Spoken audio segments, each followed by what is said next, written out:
বাংলাদেশের গুপ্তদল কে বা কারা, এটি এখন ওপেন সিক্রেট। মোটামুটি আপনি আমি সবাই জানি।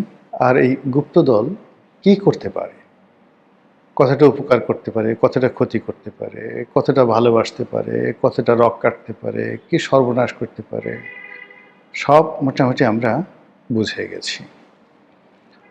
এই গুপ্তদল তারা কিভাবে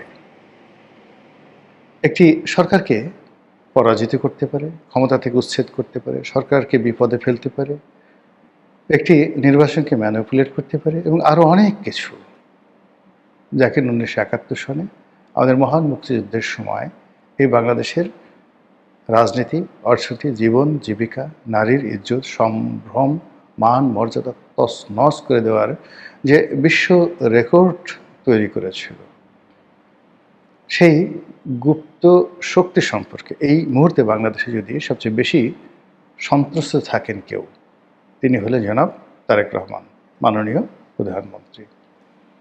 ক্ষমতায় আসার আগে তিনি একাধিকবার এই গুপ্ত শক্তি সম্পর্কে সতর্ক করেছেন জাতিকে। তিনি তন্ন তন্ন করে খোঁজার চেষ্টা করেছেন যে তার আশেপাশে কারা কারা গুপ্ত শক্তি আছে, এবং তিনি জানেন, খুব ভালো করে জানেন, যে তার একেবারে কিচেন ক্যাবিনেট থেকে শুরু করে তার মন্ত্রিপরিষদ, তার সংসদ, তার পারিষদ, সব জায়গাতেই গিজ গিজ গিজ গিজ করছে গুপ্ত শক্তি। বিএনপির একজন অন্যতম বুদ্ধিজীবী সিনিয়র সাংবাদিক এম.এ. আজিজ টেলিভিশন টক শোতে প্রায়ই তিনি আমার সঙ্গে থাকেন এবং অত্যন্ত জনপ্রিয় বক্তা। তিনি বেশ স্পষ্ট করে বলেছেন যে তার সন্দেহ এবং তার ভয়, তার আতঙ্ক যে বিএনপির মধ্যে কম করে হলেও 20% গুপ্ত শিবির আছে। আল্লাহ ভালো জানেন। এখন রাজনীতিতে যা কিছু আছে, মানে যা কিছু হচ্ছে, যা কিছু হবে, সব কিছুই আগামীতে গুপ্ত শক্তি দ্বারা নিয়ন্ত্রিত হবে, এতে কোনো সন্দেহ নেই। গত 17 মাসে গুপ্ত শক্তি তাদের কর্মকাণ্ডে যে সফলতা লাভ করেছে, তারপর রাষ্ট্র পরিচালনায় তারা যে অভিজ্ঞতা অর্জন করেছে, একটি সফল বিপ্লবের তারা নেতৃত্ব দিয়েছে, গণ অভ্যুত্থানের নেতৃত্ব দিয়েছে, এবং সেই গণ অভ্যুত্থানের মিঠাই মন্ডা যা কিছু আছে সব তারা চেটে পুটে খেয়েছে। এখন তারা স্ফীত, এখন তাদের কোনো সংকট নেই। অর্থ, বৃত্ত, ক্ষমতা সব জায়গাতে তারা টল টল টল টল করছে। কেবলই মাত্র শেষ মুহূর্তে তারা ভারতের কারণে এবং আওয়ামী লীগের কারণে তাদের যে ম্যাটিকুলাস ডিজাইন, সেই ডিজাইন থেকে তারা পিছনে পড়ে গেছে এবং অপ্রত্যাশিতভাবে, মানে জনগণের অপ্রত্যাশা নয়, গুপ্ত শক্তির অপ্রত্যাশিত যে তাদের যে চিন্তা চেতনা, যেটা তারা কল্পনাই করেনি, সেই অপ্রত্যাশিতভাবে তারা পরাজিত হয়েছে এবং যারা বিজয়ী হয়েছে তারা কোনো অবস্থায় তাদেরকে মানতে পারছেন না। ফলে রাজনীতি খুব অল্প সময়ের মধ্যে জটিল এবং কুটিল হয়ে পড়েছে। এই রাজনীতি এখানে স্থির থাকবে না, এটা বলতে গেলে আমরা নিশ্চিত। আমাদের দেশে চিরাচরিত অবস্থা হলো যে এবার বর্ষাকাল যাক, শীতের সময় আসুক, দেখিয়ে দেব আন্দোলন কাকে বলে, কিংবা এই রমজানের মাসটা যাক, ঈদের পর থেকে আমরা আন্দোলন শুরু করব। বাংলাদেশে এই মুহূর্তে এমনি ত্রাহি ত্রাহি অবস্থা চলছে। এবারের যে ঈদ, এবারে যে রমজান, এটা নানা কারণে আমাদের এই ঈদ এবং রমজানটি শ্রেষ্ঠতর হতে পারত। দীর্ঘ 15 বছরের যে একনায়কতন্ত্র, তারপর 17 মাসের আরও বাজে প্রকৃতির কর্তৃত্ববাদের শাসন, শেখ হাসিনার জামানাতে যে শাসন ছিল, শোষণ ছিল, তার সঙ্গে সঙ্গে গণতন্ত্র ছিল, উন্নয়ন ছিল, মানুষের কর্ম ছিল, সৃজনশীলতা ছিল, কবি ছিল, সাহিত্যিক ছিল, গল্প ছিল, কবিতা ছিল, সাংবাদিকতা ছিল, টক শো ছিল, রাজনীতির প্রতিপক্ষের হম্বিতম্বি ছিল, মামলা ছিল, মোকদ্দমা ছিল, পুরো সমাজ বৈচিত্র্যময় একটি সমাজ মানুষের বসবাসের উপযোগী ছিল। কিন্তু ডক্টর মোহাম্মদ ইউনূসের জামানা 17 মাস আমাদের সব কিছু তছনছ করে দিয়েছে। চারিদিকে শুধু মব আর মব, চারিদিকে শুধু মিথ্যা কথা আর মিথ্যা কথা, চারিদিকে শুধু গালগপ্প গালগপ্প, এটা হচ্ছে ওটা হচ্ছে, এই পৃথিবী থেকে সব মানুষ বাংলাদেশে চলে আসবে, আজ আমেরিকা হয়ে যাবে, পোর্ট দিয়ে দেব, দেশ দিয়ে দেব, সেন্ট মার্টিন দিয়ে দেব, ইত্যাদি ইত্যাদি নানা রকম কথাবার্তা। তার সঙ্গে সঙ্গে আজ রোহিঙ্গারা চলে যাবে, কাল রোহিঙ্গারা চলে যাবে, রোহিঙ্গারা গিয়ে ঈদ করবে আগামী বছর সেই তাদের নিজ দেশে। সকল খাজুরি আলাপ শুনতে শুনতে আমাদের কান যখন ঝালাপালা হচ্ছিল, আমাদের শিল্প কলকারখানা যখন বন্ধ হয়ে যাচ্ছিল, আমাদের বেকার সমস্যা যখন তুঙ্গে, আমরা রাষ্ট্র হিসেবে যখন প্রায় দেউলিয়ার পর্যায়ে চলে যাচ্ছিলাম, ঠিক সেই সময়টিতে একটি গণতান্ত্রিক নির্বাচন হলো এবং সেই নির্বাচনে বাংলাদেশের বৃহত্তম এবং জনপ্রিয়তম দল বিএনপি ক্ষমতায় এলো। তারেক রহমান সাহেব প্রত্যাশিতভাবে প্রধানমন্ত্রী হলেন। এর সাথে আনন্দের কি হতে পারে? কিন্তু আমরা স্বস্তি পাচ্ছি না, অনেকগুলো কারণ।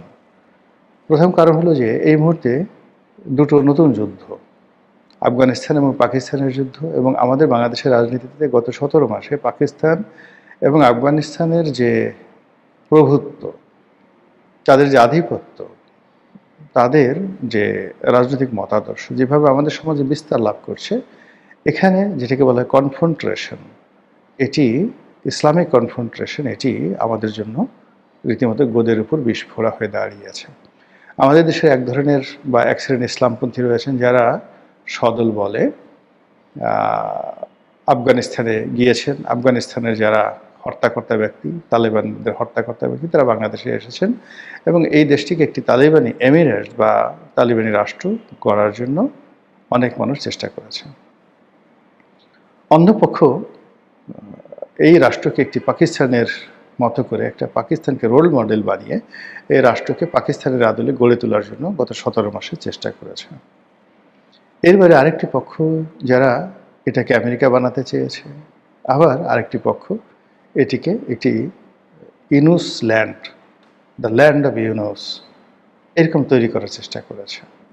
কিন্তু কোনোটার সফলতা আমরা পাইনি, বরং প্রতিটি কাজ করতে গিয়ে রাষ্ট্রের অর্থ গেছে, ক্ষমতা গেছে, বিত্ত গেছে, বৈভব গেছে, সব কিছু তছনছ হয়ে গেছে। এবং এইগুলো হওয়ার পর যখন নতুন সরকার এলো, তখনই আফগানিস্তান পাকিস্তানের যে যুদ্ধ সেটা শুরু হলো। আফগান এবং পাকিস্তানের যে যুদ্ধ, সেই যুদ্ধের প্রেক্ষিতে আমাদের দেশে যারা অতি উৎসাহী যে সকল ইসলামপন্থী রয়েছেন, পাকিস্তানপন্থী রয়েছেন, আফগানপন্থী রয়েছেন, তাদের মধ্যে নিঃসন্দেহে কুলাকুলি হবে না, তাদের মধ্যে চুমোচুমি হবে না, তাদের মধ্যে মুসাহাফা হবে না, তাদের মধ্যে বিয়ে শাদী হবে না। তাদের মধ্যে যা হবে আশা করতে পারেন, আশঙ্কা করতে পারেন, এটি পাকিস্তান আফগান সীমান্তে যা হচ্ছে অনুরূপ কিছু একটা হবে। এটা হলো বর্তমান সরকারের জন্য একটা মারাত্মক বিপদ, যা কিনা এই সরকারের ঘুম হারাম করে দিয়েছে। দ্বিতীয় সমস্যা হলো এই মুহূর্তে ইরান এবং আমেরিকার যুদ্ধ চলছে এবং এই যুদ্ধের ফলে আমাদের বৈদেশিক বাণিজ্য, আমাদের ফরেন রিজার্ভ, আমাদের যে ফুয়েল সিকিউরিটি, জ্বালানি নিরাপত্তা, তারপর মধ্যপ্রাচ্যে আমাদের যে শ্রমশক্তি রপ্তানি এবং রেমিটেন্স প্রবাহ, সব কিছু ঝুঁকির মধ্যে পড়েছে। আর ঝুঁকির মধ্যে পড়ে থাকার কারণে এই মুহূর্তে সরকার যে ডেপ্রিসিয়েশনে আছে, অর্থাৎ সরকার যে পরিমাণ টাকা আয় করছে, সেই টাকা দিয়ে সরকারের কর্মকর্তাদের বেতন ভাতা দেওয়াটাই সরকারের জন্য দুঃসাধ্য হয়ে পড়েছে। কিন্তু আমাদের দেশে যে পরিমাণ বেতন যায়, তার চেয়ে অনেক বেশি পরিমাণ অর্থ এই যে বিভিন্ন সময় আমরা বিদেশ থেকে ঋণ করেছি, সেই ঋণ পরিশোধ করতে হয় বৈদেশিক মুদ্রায়। তো বৈদেশিক মুদ্রা সেই ঋণ পরিশোধ করার জন্য ফরেন রেমিটেন্স লাগবে, এক্সপোর্ট লাগবে। ফরেন রেমিটেন্স এবং এক্সপোর্ট এই মুহূর্তে দুটোই বিপদের মধ্যে পড়েছে। অন্যদিকে সরকার মুদ্রা ছাপিয়ে দেশে মুদ্রাস্ফীতি বাড়িয়ে দিয়েছে। সরকারি হিসেবে, আমাদের হিসাব না, রাষ্ট্রীয় হিসেবে শেখ হাসিনা যখন এই দেশ ত্যাগ করেন, তখন 100 টাকার যে মূল্য ছিল, এটি কমতে কমতে এখন 46 টাকা হয়েছে, অর্থাৎ 54 টাকা নেই ইউনূসের জমানার জাদুতে।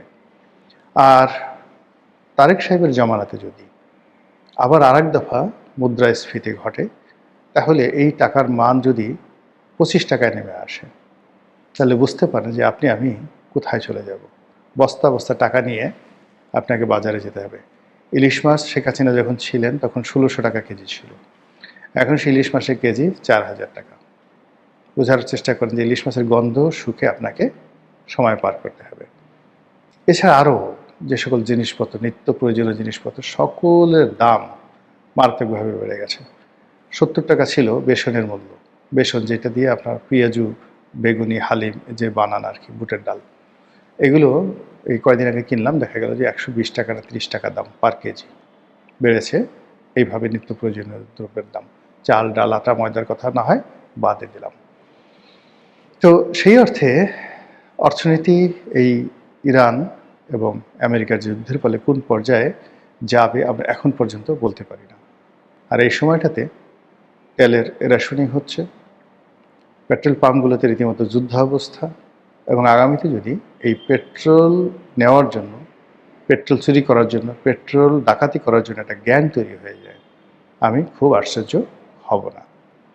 আবার ঈদকে সামনে রেখে যদি টাকার অভাব পড়ে, নগদ টাকার অভাব পড়ে, বা ব্যাংকের প্রতি যদি মানুষের বিশ্বাস এবং আস্থা কমে যায়, মানুষ যদি দলে দলে ব্যাংকে গিয়ে টাকা নগদায়ন করে আবার ঘরে রাখার চেষ্টা করে, তাহলে জনাব তারেক রহমান সাহেবের জন্য রীতিমতো রোজ কিয়ামতের আলামত শুরু হয়ে যাবে। এবং সেই আলামতকে কাজে লাগিয়ে গুপ্ত শক্তি আরেকটি গণ অভ্যুত্থান ঘটিয়ে ক্ষমতা দখল করার চেষ্টা করতে পারে, এবং সেই কাজে তারা করবে না এটা বুকে হাত দিয়ে বলা যাচ্ছে। ইতিমধ্যে তারা অর্গানাইজ হচ্ছে, এবং তাদের যে সকল ইতিপূর্বে প্রক্সি সংগঠন ছিল, ২০ থেকে ৩০টি প্রক্সি সংগঠন ছিল, সেই প্রক্সি সংগঠনগুলো এই বিগত দিনে অনেকগুলো নির্বিষ হয়ে গেছে, অনেকগুলো তাদের মূল সংগঠনের সাথে একীভূত হয়ে গেছে, এবং অনেকে প্রথম সারিতে এসে রীতিমতো দুর্নীতিতে আকণ্ঠ নিমজ্জিত হয়ে তারা অনেক কিছু তারা শেষ করে ফেলেছেন। কিন্তু এই নির্বাচনের পরে আবার দেখা গেল যে তারা নতুন করে রিঅর্গানাইজ হচ্ছেন, তারা আবার বড় বড় কথাবার্তা বলছেন, এবং সেই শেখ হাসিনার পতনের আগে তাদের যে ধরনের প্রস্তুতি ছিল, তাদের অনেকে বলেছিল যে আমরা সশস্ত্র যুদ্ধ করার জন্য আমাদের ব্যাপক প্রস্তুতি ছিল। তারা অস্ত্র সংগ্রহ করেছিল নিঃসন্দেহে। যদি সশস্ত্র যুদ্ধ, তো আর গুলতি হাতে তারা যুদ্ধ করবে না আর্মির সঙ্গে, কিংবা তারা ওই তীর নিয়ে, ছিটকানি নিয়ে, কিংবা ওই ঘরে যে চাকু আছে চাকু নিয়ে, বডি নিয়ে, দা নিয়ে, খুন্তা নিয়ে, কুড়াল নিয়ে, বাঁশ নিয়ে আমাদের এই যে সেনাবাহিনী, পুলিশ বাহিনীর সাথে তারা সেই সশস্ত্র যুদ্ধ করতে চায়নি। তারা সশস্ত্র যুদ্ধ করতে চেয়েছে সে সকল অস্ত্র নিয়ে, যে সকল অস্ত্রকে বলা হয় স্নাইপার রাইফেল, 7.62 বোরের স্নাইপার রাইফেল, AK-47 থেকে শুরু করে পৃথিবীর যে সকল দামি যে ব্র্যান্ডগুলো রয়েছে, সেই ব্র্যান্ডগুলোর অস্ত্র দিয়ে তারা যুদ্ধ করবে, এরকমই আকার ইঙ্গিত কিন্তু আমাদের যারা সামরিক বিশেষজ্ঞ তারা বিভিন্ন সময় আশঙ্কা ব্যক্ত করেছেন। অন্যদিকে শেখ হাসিনার পতনের সময়টিতে বহু থানা লুট হয়েছে, সেনাবাহিনীর বহু অস্ত্র লুট হয়েছে, SSF-এর বহু অস্ত্র লুট হয়েছে, যার কিয়দাংশ এখন পর্যন্ত উদ্ধার করা সম্ভব হয়নি। এই অস্ত্রগুলো যদি শানিত হয়, এগুলো ধারালো করা হয়, শান দেওয়া হয়, এবং এই যে দেশের যে সমস্যাগুলোর কথা বললাম, অর্থনৈতিক সমস্যা, পেট্রোলের সমস্যা, রাজনৈতিক সমস্যা, তার সঙ্গে সঙ্গে যে বিএনপি যে নতুন সরকার গঠন করল, তাদের অনভিজ্ঞতা এবং বৈশ্বিক অবস্থার কারণে যে নিত্য পণ্যের যে দাম, এটা বৃদ্ধি, মুদ্রার মান কমে যাওয়া, এবং সমাজে বিশৃঙ্খলা, অস্থিরতা বৃদ্ধি পাওয়া, চাঁদাবাজি বৃদ্ধি পাওয়া, অন্যায় বিচার বৃদ্ধি পাওয়া, এই জিনিসগুলো যখন চলতে থাকবে উইদিন 2 সপ্তাহ, ঈদের আগের 1 সপ্তাহ, ঈদের পরের 1 সপ্তাহ, এই 2 সপ্তাহের মধ্যেই দেখা গেল যে অনেক কিছু নিয়ন্ত্রণের বাইরে চলে যেতে পারে। আর এই নিয়ন্ত্রণের বাইরে যাওয়ার জন্য গুপ্ত শক্তি তাদের যে সকল পলিসি রয়েছে, তারা জানে কি করে মেট্রো রেলে আগুন দেওয়া হয়, তারা জানে যে কি করে সরকারি সম্পত্তি, বাংলাদেশ টেলিভিশন থেকে শুরু করে সব কিছু আগুন দেওয়া হয়, তারা জানে খুব ভালো করে যে কি করে সেই পুলিশদেরকে মেরে টানিয়ে রাখা হয়। যে কাজটি পুলিশের সাথে করা হয়েছে, সেই কাজটি যদি আনসারের সাথে করা হয়, সেই একই কাজ যদি সেনাবাহিনীর সঙ্গে করা হয়, তারা মাঠে আছে, সেই একই কাজ যদি বিজিবির সঙ্গে করা হয়, কীরকম একটা অবস্থা তৈরি হবে। সেই একই কাজ যদি এই যে যারা নতুন MP নির্বাচিত হয়েছেন, সংসদ সদস্য নির্বাচিত হয়েছেন, তাদের সাথে করা হয়, এবং সেই কাজ যদি বিশেষ করে যে সমস্ত লোক শেষ মুহূর্তে গুপ্ত শক্তির সাথে বেইমানি করে, মুনাফিকি করে, তারপরে শেষে ক্ষমতার লোভে, মন্ত্রী হওয়ার লোভে যারা তাদেরকে ত্যাগ করে বিএনপির সাথে যুক্ত হয়েছেন, তাদের সঙ্গে যদি সেই কাজ করা হয়, তাদেরকে একটু কোথাও টানিয়ে রাখা হয়, সকালবেলা মানুষজন দেখলো যে অমুক লোক ঝুলে আছে, সারা বাংলাদেশে যে প্যানিক তৈরি হয়ে যাবে, সেই প্যানিকের মধ্যে টুস করে গুপ্ত শক্তি যদি ঢুকে পড়ে, আরেকটি অভ্যুত্থানের নাম করে আবার যদি ক্ষমতা দখলের চেষ্টা করে, কাউকে যদি আবার পালিয়ে যাওয়ার জন্য তারা সুযোগ না দেয়, তারা তো বলেই দিয়েছে যে শেখ হাসিনা যেভাবে পালিয়ে গেছে ওভাবে তোমাকে পালিয়ে যেতে দেওয়া হবে না, তুমি যেতে পারবা না।